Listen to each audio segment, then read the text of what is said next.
All right, 2:47. Good afternoon, everybody. This is a Friday afternoon, and as you can see, it's kind of a sunny day, and it's dry in Seattle. Amazing, eh?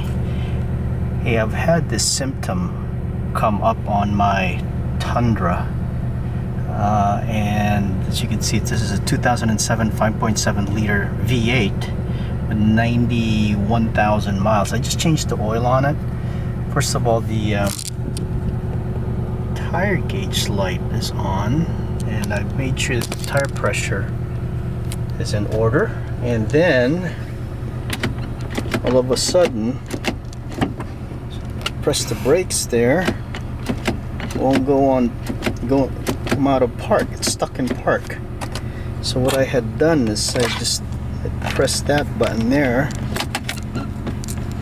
and that's the only way it'll go to drive. So I had taken it to a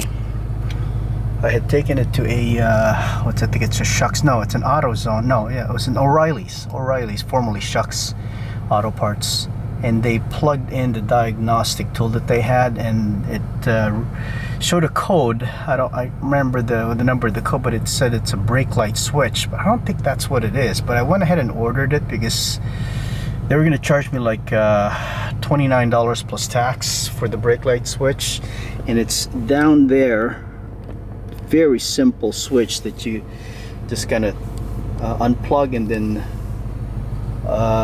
counterclockwise thumb screw off, and I'm waiting for it to arrive. Hopefully that'll take care of the problem, because the ABS light and the vehicle skid control or vehicle skid VSC would flash as I'm driving. It's not doing it now, but it's going to be doing it here after I'm driving. So I'll give you a report on how things go on the second video.